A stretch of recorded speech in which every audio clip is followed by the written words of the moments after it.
Petit message d'avertissement avant de démarrer à visionner cette vidéo dont je viens de finir le montage. J'ai encore un arrière-goût de vomi dans la bouche. Je vais la poser sur YouTube comme je poserais une grosse pêche aux toilettes. Il fallait finir cette trilogie. Je me suis forcé à la faire, cette vidéo, à faire le montage. Ça parle de pédophilie, de choses sombres, glauques qui minent le moral. Donc voilà. Écoutez, je souhaite comme un bon visionnage aux plus courageux d'entre vous. Voilà. Bonne chance.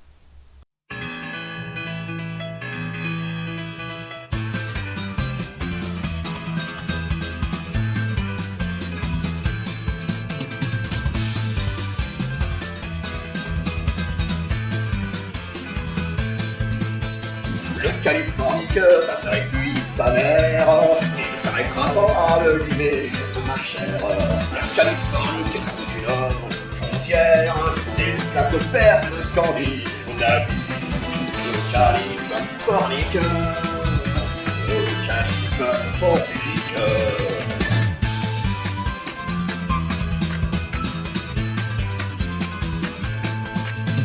Ce sacré moment a bien neuf épouse, on fait le tour, jour de nuit. Un cutard moment qui crampalait partout, il en faut partout, même sur ses appuis. Le californiqueur, le californiqueur.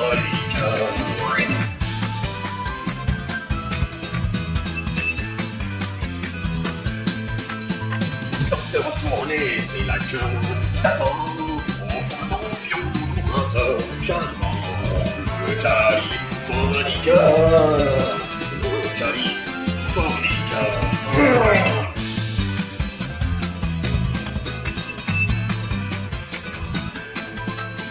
Le californiqueur peut la balayer ici. En ouvrant les yeux, tu pourras le voir défendre ton lit. Le californiqueur, le californiqueur. Oh le calif. Oh le moment. La force de 30 ans, le mec avec le californiqueur. Le californiqueur. Oh, fornique. Oh les lascars du 7e siècle. C'était des hommes. Et là, La putain d'album, vous venez d'arriver.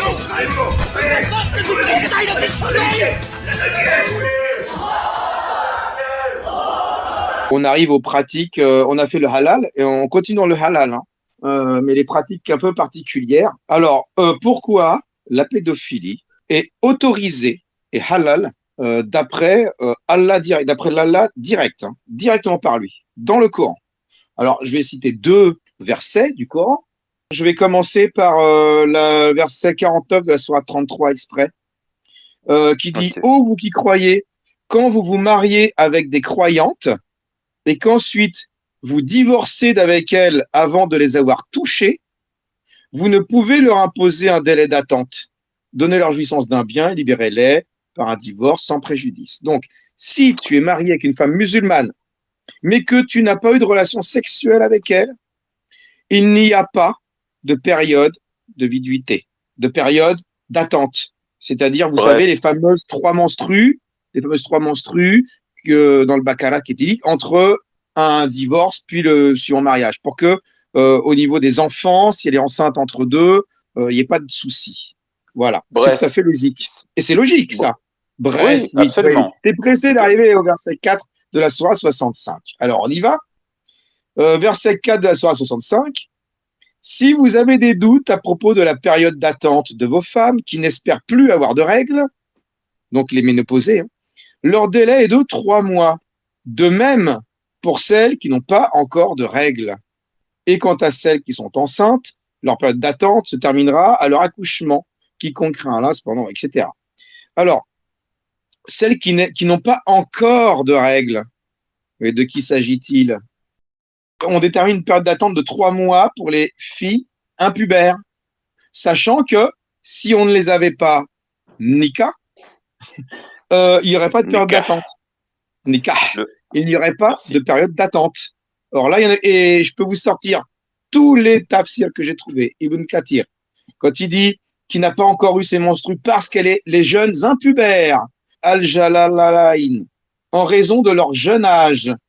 Le tafsir al-Waidi, celles qui sont trop jeunes. Tafsir de Ibn Abbas, car elles sont trop jeunes à cause de leur jeune âge. Tafsir Tabari, c'est-à-dire qu'elles sont encore immatures, car elles sont trop jeunes. Si le mari divorce d'elle après avoir consommé le mariage avec elle, lui il est précis, Tabari. Et même récemment, Abu Allah Maoudoudi, donc du 20e siècle, le mec, il a dit qu'il n'est pas seulement permis de donner la fille en mariage à cet âge, mais qu'il est également permis au mari de consommer le mariage avec elle. Il est alors évident qu'aucun musulman n'a le droit d'interdire quelque chose que le Coran a tenu comme permise. Bukhari l'a dit, il parle de filles immatures, Al-Muwatta aussi, etc. Voilà. On commence juste par la bénédiction du père. Et si le père accepte, eh bien la fille est donnée, quel que soit son âge. Oui, alors attendez, j'ai pas sorti le hadith, mais quand on demande au prophète comment est le consentement de la jeune fille un peu timide, il dit le silence. Et donc quand elle a 3 jours, ou quand elle a 6 mois, d'accord, ou 2 ans, ouais, elle va rien comprendre à la question déjà, ça va être son silence. Donc on comprend bien que tu peux marier des nourrissons, tu peux consommer le mariage si elle est prête à avoir un rapport sexuel. En tout cas, le Coran légalise de marier des filles impubères. La douille sur le silence et le consentement, c'est que c'est le père qui demande en général ou qui propose à Marie à sa fille. Et pour qu'elle garde le silence, il y a ce magnifique principe qui est que tu ne dois pas peiner ton père ou tu ne dois pas aller à l'encontre de ce que ton père te recommande. Donc forcément, même si elle veut dire non, son père va lui proposer quelque chose, donc elle va garder le silence parce qu'elle a le silence de respect par rapport à son père, mais comme elle garde le silence, ce silence sera interprété comme un consentement. C'est aussi une partie de la douille astronomique que cette putain de religion nous met. Oui, et le grand problème, c'est que les mariages arrangés, donc forcés, continuent encore maintenant. Je plus sois ce que dit Fifi. Tu plus sois. Les vieilles expressions. Tu m'insultes là, c'est ça hein? Ouais, il t'a traité, il a dit nique ta mère. Salaud. Surtout à Fifi. J'adore quand on me parle gentiment. Moi. Bon, est-ce qu'il faut parler de Aïcha vite fait, du prophète? On était dans la pédophilie. Bah oui, donc, parce que tout le monde n'est pas censé connaître Aïcha. Muslim, il dit, j'avais 6 ans, Aïcha qui parle, j'avais 6 ans lorsque le prophète m'épousa, 9 ans lorsqu'il eut effectivement des relations conjugales avec moi. Puis elle relatait, nous nous rendîmes à Médine, c'est juste après l'Hégire, j'avais eu la fièvre pendant 1 mois et avais perdu mes cheveux, mais ils repoussèrent abondamment et m'arrivèrent jusqu'aux épaules. Ma mère, Rourman, vint me trouver tandis que j'étais sur une balançoire entourée de mes compagnes. Donc, même si ce qu'ils disent avait 10 ans de plus, elle jouait à la balançoire avec ses compagnes. Je passe la suite de ce hadith-là. Ça me rappelle que j'ai oublié de mettre dans mon document que je me suis préparé, où sa mère la gave un peu, essaie de la nourrir pour qu'elle soit un peu plus volumineuse, plus mature, quoi, parce qu'elle est un peu elle fait trop petite fille, trop fébrile. Et elle trouve que les histoires de dates et de concombre, un truc comme ça, pour lui faire prendre un peu de poids. Sa mère ne pense qu'à une chose, c'est lui faire prendre un peu de poids pour qu'elle soit apte, on va voir plus tard, à la pénétration. On va en parler tout à l'heure. Un autre hadith de Muslim, c'est le prophète l'a épousée lorsqu'elle avait 7 ans. Alors des fois c'est 6 ans, des fois c'est 7 ans, je pense que c'est 6 ans et demi, et donc des fois ils ne savent pas trop. Et puis par contre, il l'a emmenée en épouse quand elle avait 9 ans. Elle a pris ses poupées avec elle. Il y a un Bukhari, là je passe à Bukhari, qui dit Aïssa dit, je jouais à la poupée chez l'envoyé d'Allah. Elle est chez lui là. J'avais des amis qui jouaient avec moi quand le prophète rentrait. Elle se cachait par timidité de lui. Mais aussitôt, il envoyait quelqu'un les chercher pour continuer à jouer avec moi. Alors, il y a encore d'autres Bukhari, il y en a plein. Il y en a autant avec Hisham ibn Urwa dans la chaîne de que sans lui, d'ailleurs, pour ceux qui veulent parler de ça. J'en ai un que j'aime bien, qu'on connaît peu, de Bukhari, 52-36. Aïcha, elle raconte un truc, et pour moi, je suis persuadé, on pourrait dire oui, mais c'est pas sûr que c'était après le mariage. Je suis persuadé qu'elle était chez le prophète, qu'elle était déjà son épouse au moment de ce hadith. Je vais expliquer pourquoi. Elle disait, le prophète me faisait écran avec son rida. C'est un vêtement couvrant la partie supérieure du corps. Donc, il lui faisait écran avec ça. D'accord? Il la cachait quelque part. Pendant que je regardais les Éthiopiens qui jouaient dans la cour de la mosquée. Or, il faut savoir que le prophète et Aïcha, la maison d'Aïcha, quand elle l'a épousée, qu'il a fait pour elle, elle était attenante à la mosquée. Ça m'étonnerait si elle regarde des Éthiopiens qui jouent dans la cour de la mosquée, ça m'étonnerait qu'elle soit dans la cour de la mosquée, mélangée avec des hommes. Or, il n'y a que sur la terrasse de la maison du prophète, pour moi, qu'elle peut regarder la cour de la mosquée et des enfants qui jouent dedans. Et le prophète qui la protège, qui la cache un peu avec son rida. Et elle dit, après, dans le hadith, Bukhari dit, j'ai continué à regarder jusqu'à ce que je sois satisfaite. Vous pouvez donc déduire de cet événement comment une petite fille qui n'a pas atteint l'âge de la puberté, qui est désireuse de s'amuser, doit être traitée à cet égard. Voilà. Alors après, on va passer dans les fatwas et le fiqh. Quand est-ce qu'on décide que une fille, femme, peu importe, peut avoir des relations sexuelles, puisqu'apparemment pour eux, il n'y a pas de puberté. Il y a un intellectuel égyptien qui est passé à la télé, qui a eu des gros problèmes d'ailleurs, Sayed Al-Kimi, qui a parlé, il y a une vidéo dans laquelle il parle il dit « Je suis mécréant de ceci, je suis mécréant de cela ». En gros, je mécrois en tel hadith, je mécrois en tel passage de fatwa, etc. Et il parle d'un passage où quand le mec il a peur que ses testicules explosent pendant la période de Ramadan, il peut se masturber avec la main d'une enfant. Ça vous dit quelque chose? C'est une vidéo. Ça me dit quelque chose, ouais. أنا أرفض ما يطلبه مني ابن قدامة في كتابه المغني ومن هو ابن قدامة المغني على مختصر الخرقي. أرفض وطء الطفلة، أكفر بوطء طفلة ما بين ما قبل الرضاع وما بعد الرضاع حتى سن 9 سنوات كما قالوا، أو حتى سن 18 كما يقول القانون، لأنه بالنسبة لي لو أنا أتجوز بنت عندها 18 سنة أكيد أنا عندي خلل نفسي أو عقلي. ويمكنك في رمضان وأنت صايم حديث يقول وأرفضه وأكفر به،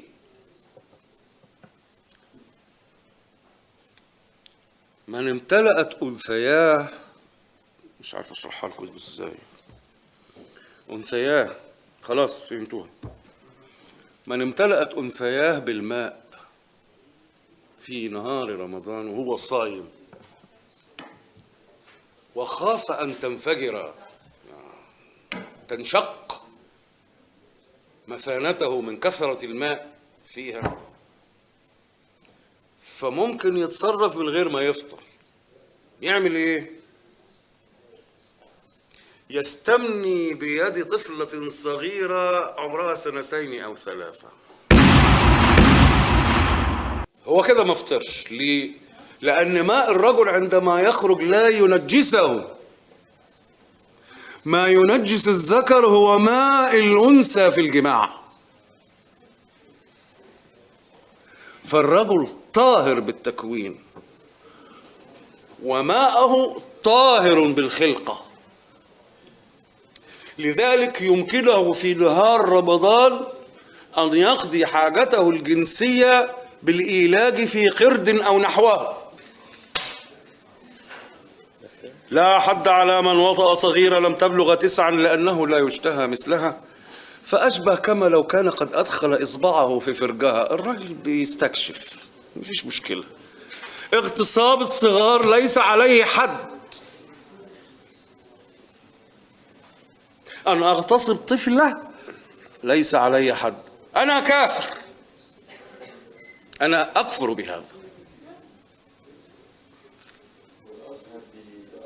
نعم، هذا كله كتب أزهرية ومصادر أزهرية. قلت يا سيدي من البدء، أسست، هم يعلمون هذا من داخل ما يدرسه بناتنا في الازهر في سن المراهقه واولادنا. Et par contre, alors j'ai retrouvé, enfin sur internet, d'autres ont retrouvé pour moi, hein, du juriste Ibn Qayyim al-Jawziyya dans son Bada'i al-Fawaid, il a dit, donc c'est du fiqh, c'est du, comment on dit, jurisprudence, hein, il dit, au sujet d'un homme qui craint que sa vessie ne relâche du sperme à cause du désir sexuel pendant la période du Ramadan, l'imam Ahmad. Ahmad, il est connu. Ahmad, il est connu. Attends, excusez-moi. Punaise. C'est le Mousnad. C'est lui qui a fait le Mousnad. Il est connu surtout pour avoir mémorisé 1 million de hadiths. Ah non, c'est Bukhari. À lui, non, ce mec-là. Non, c'est Ahmad. Non, c'est l'imam Ahmad. Pardon. Il est connu pour avoir mémorisé 1 million de hadiths. Ah ouais, quand même. Donc comme s'il était possible qu'il y ait eu 1 million de faits, de propos et d'actes différents. Bref. Il dit, selon moi, il peut, alors, son sperme, hein, il peut, alors là, lui, il est pour la branlette d'ailleurs, hein, c'est marrant parce que ça change de ce qu'on a dit tout à l'heure. Il peut en relâcher sans corrompre son jeûne. Il peut, par exemple, se masturber avec sa main ou celle de sa femme ou de sa femelle esclave non à jeun. La traduction française dit femelle esclave non à jeun. Si la femelle est un bébé, il est bien marqué bébé, si la femelle est un bébé ou une enfant, il peut se masturber avec la main de celle-ci, même si c'est une mécréante, et il est permis d'avoir des relations sexuelles avec elle, mais en évitant le vagin. C'est beau, hein? C'est beau la science momo-mystique. Moi, je trouve que ça fait rêver. Quoi. Hein, ça fait rêver. Franchement, oui. Ça donne. Ah ouais, non. Et est-ce que vous avez vu la vidéo où il y a des chiites et des sunnites qui s'écharpent sur lesquels sont les plus pédophiles? Ils se traitent mutuellement de pédophiles sur la satisfaction entre les cuisses. أي إنسان يقبل أن يأتي إلى رضيعة عمرها لم يتجاوز السنة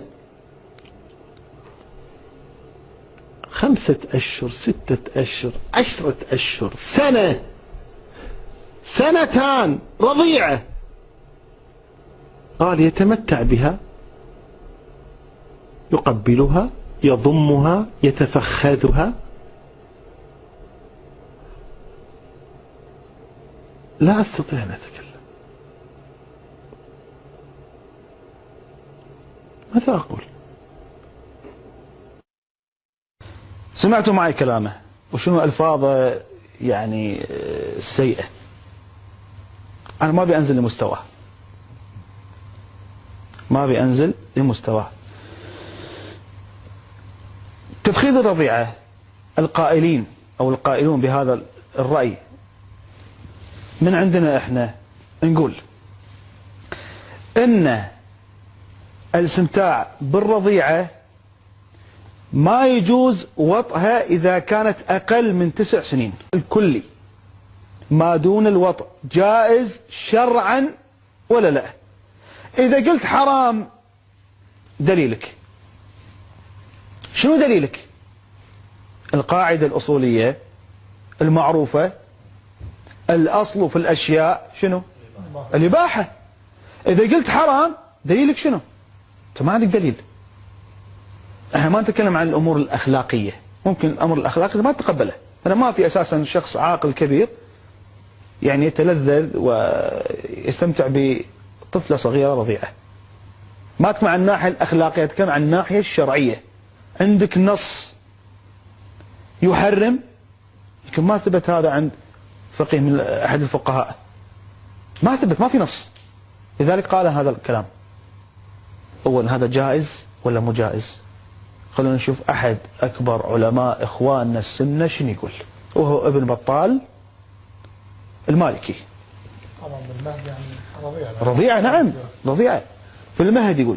انزين فتح الباري شرح صحيح البخاري الجزء 11 يقول ابن حجر في صفحة 25 وقال ابن بطال يجوز تزويج الصغيرة بالكبير إجماعا ولو كانت في المهد لكن لا يمكن منها حتى تصلح للوطء.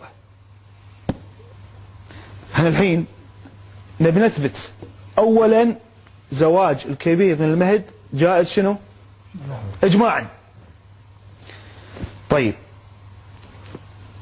الاستمتاع الآن بهذه الطفلة الصغيرة جائز طبعا دون الوطء. احنا نقول احنا أول شيء عند الشيعة ما في وطء من دون 9 سنين ما في وطء. خلونا نشوف الحين أقوال علماء إخواننا السنة، وهذا الشخص اللي قاعد يطعن فيهم من حيث يدري أو لا يدري أنا ما أدري. شوفوا معاي شرح مسلم للنووي في الجزء الثالث في صفحة 577 باب جواز تزويج الأب البكر الصغيرة. وأما وقت زفاف الصغيرة المزوجة والدخول بها فإن اتفق الزوج والولي على شيء لا ضرر فيه على الصغيرة. طيب مثل نقول احنا الاستمتاع بها التلذذ بها شنو يا النووي؟ يقول عمل به إذا ما كان في ضرر يعمل به صح. وأن اختلف فقال أحمد وأبو عبيد تجبر على ذلك بنت 9 سنين دون غيرها. وقال مالك حطوا تحت العبارة هذه خط. وقال مالك والشافعي وأبو حنيفة حد ذلك أن تطيق الجماع ويختلف ذلك باختلافهن ولا يضبط بسن وهذا هو الصحيح. الحين هذول شنو شواذ عندك ما يضبط بسن. يعني إذا كانت تطيق الجماع عمرها سنة 2 5 أشهر 10 أشهر 1 2 سنين لكن تطيق الجماع يقول لك صحيح إذا ما كان في ضرر. الحين ايش رايك انت؟ كل الألفاظ اللي قلتها وتتهم في الشيعة الحين تتهم في علماء اخوان السنة. Bah oui, le bébé que tu n'arrives pas à pénétrer, en fait, voilà. tu sais, tu tapes, bon bah ça rentre pas, ça se déchire. Mais la petite, elle a très mal, donc en fait, tu peux, voilà. Désolé, hein. Désolé du côté dégueulasse du space, mais le titre du space c'est Islam et sexe. Ouais, donc on est obligé. Mais non, mais attendez, mais le FIRC le précise clairement, très clairement. Et il y a aussi un autre cas, c'est que désolé, que le mari... désolé pour les auditeurs. Hein. Désolé. Oui, hein. je sais là, c'est pas terrible. Mais le FIRC précise autre chose, c'est-à-dire que le mari qui a abîmé son bébé épouse. C'est-à-dire que s'il l'a rendue, incontinente, parce qu'il a un peu tout déchiré, tout ce qu'il y avait là-dedans. Écoute, le FIRC, c'est la législation islamique, c'est des jugements de wadi, ainsi de suite, qui précisent. C'est la croyance. Oui. Et donc en fait, si la petite est donc devient par exemple incontinente, du coup le mec il a plus envie de la toucher quoi. Et si elle devient donc non fertile, elle peut plus donner naissance à des enfants suite aux dégâts occasionnés par les rapports sexuels trop précoces du mari. Le FIRC dit quand même que c'est pas très très bien de divorcer d'elle. Il doit normalement la garder. Et la chanceuse, elle pourra rester avec ce mari qui va encore la déchirer encore et encore. Magnifique. Oui, pardon, c'est pour ça qu'Aïcha n'a jamais pu accoucher et n'est jamais devenue mère. C'est parce qu'elle a eu la matrice déglinguée. Abîmée. Momo avait la force de 30 hommes, je vous rappelle. Parce que, visiblement, il a consommé, donc il l'a pénétrée à 9 ans, mais avant, il a joué avec elle sexuellement. Et c'est de ça dont j'allais parler. Alors, dans la vidéo des chiites et des sunnites qui s'écharpent, donc il y a le concept, ce que disait Fifi tout à l'heure, de supporter la pénétration, y compris pour un nourrisson. Hein, d'accord? Alors, qu'est-ce qu'ils font? Comment ils savent que la petite fille ou le bébé supporte la pénétration? Comment ils le savent s'ils n'essayent pas? Ils sont tous, tous pédopsychiatres. Ils essayent. C'est ce qu'a fait. Non, ils essayent. C'est ce qu'a fait Mohammed, t'imagines, au 7e siècle, Mohammed avec Aïcha. Il a essayé, entre 6 et 9 ans, il a passé son temps à essayer de la pénétrer. Vous voyez bien ce que c'est quand tu essayes de pénétrer et que ça passe pas.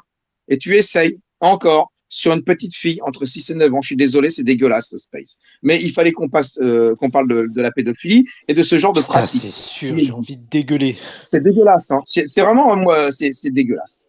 Voilà. Je vais conclure ce que j'avais prévu de faire sur l'ensemble de la sexualité en islam qu'on a vu. Il manque que le paradis. Vite fait, on va pas s'étendre. Hein. Et ma petite conclusion sur tout ce qu'on a dit jusque-là. Le paradis. Alors, le paradis, je vais commencer tout de suite un peu par du sérieux, pas tout de suite par les fions de Houri. Hein. C'est-à-dire que je vous rappelle quand même que la première partie du space, au tout début, là, à 6h30, c'était sur la frustration sexuelle. Donc, le problème, c'est que pour les chastes, il y a la frustration. Et donc, le seul moyen d'accéder à la sexualité pour eux, bah, ce sera le paradis. Pour ceux qui sont pas chastes, ils sont promis à l'enfer. Chaque personne en islam, il y a une incertitude d'être sauvé, d'aller au paradis ou en enfer. Personne ne sait où il va aller. Quand on dit oui, mais un tel, il était généreux, vous imaginez l'abbé Pierre musulman, vous dites oui, mais lui, il va être sauvé quand même. Eh ben, un musulman, il va te dire Inch'Allah. Et quand tu as été frustré toute ta vie et que une frustration impossible à respecter, forcément, tu vas être en état de fornication, soit avec les yeux, comme on a vu, soit avec les oreilles, soit avec les pieds, soit avec les coudes, peu importe. Vous êtes promis à l'enfer, quoi qu'il arrive. Je vais vous citer un hadith de Abu Daoud que tout le monde connaît. Hein. Tous les musulmans le connaissent, celui-là.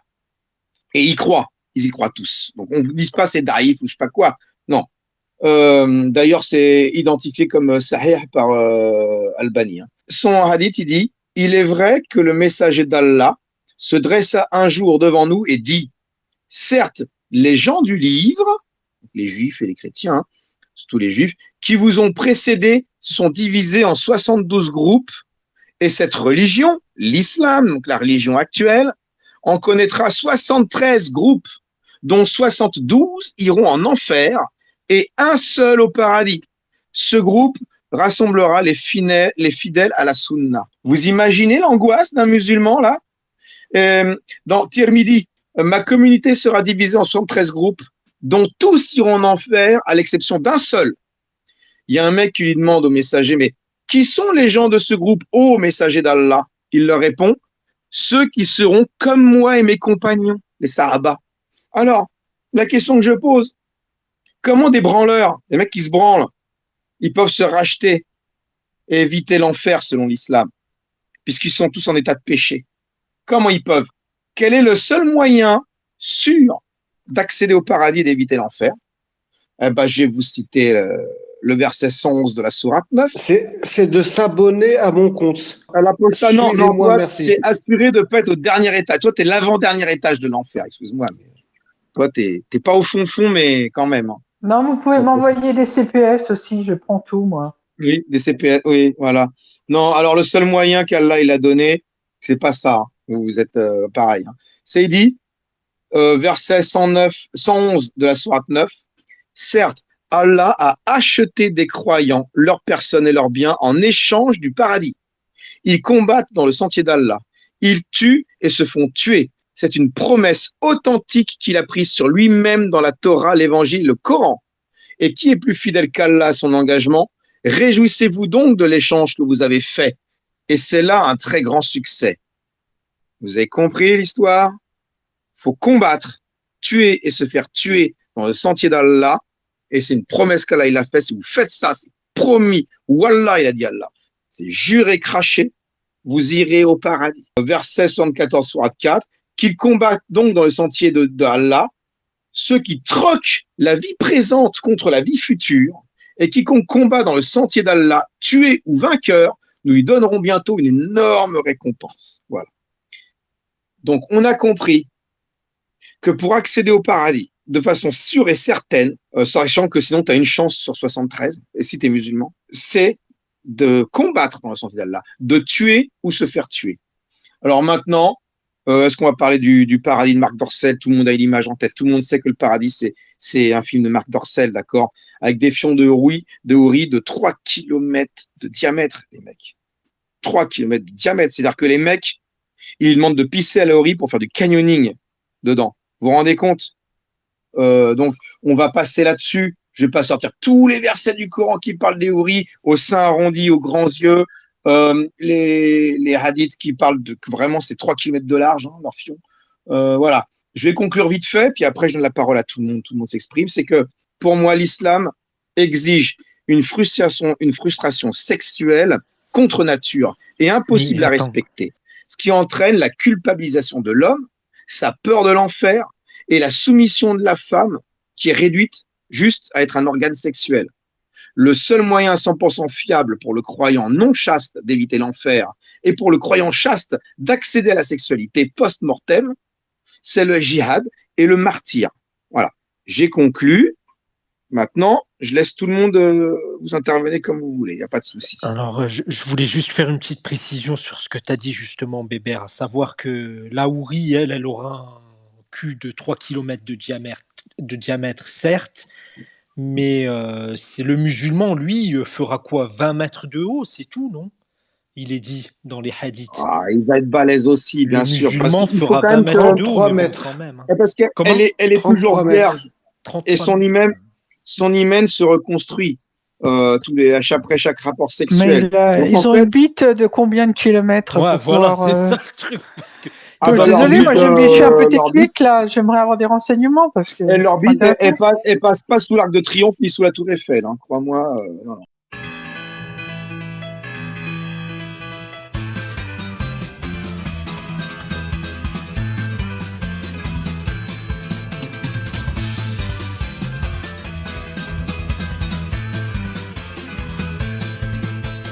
Le californiqueur passe avec lui ta mère, il ne s'arrêtera pas de l'aimer, ma chère. La Californie est une frontière, des esclaves de Perse et de Scandie, la vie. Le californiqueur, le californiqueur.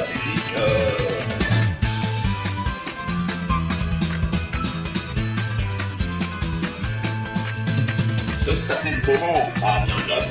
Et 12, on fait le tour, jour de nuit. Un queutard moment qui cravalait par 12, il en faut partout, même sur ses appuis. Le californiqueur, le californiqueur.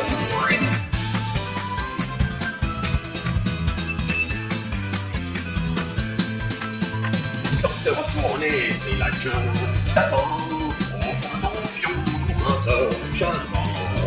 Le californiqueur, le californiqueur.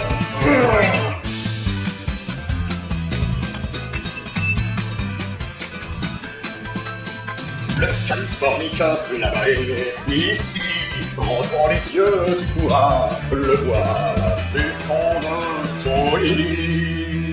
Le californiqueur. Le californiqueur. Oh le calife. Oh le moment. On a force de 30 hommes le mec. Le californiqueur. Le californiqueur. Oh, fornique. Oh les lascars du 7e siècle. C'était des hommes. Et là, Oh putain, gueule, vous putain, mais non, c'est bon. Vous avez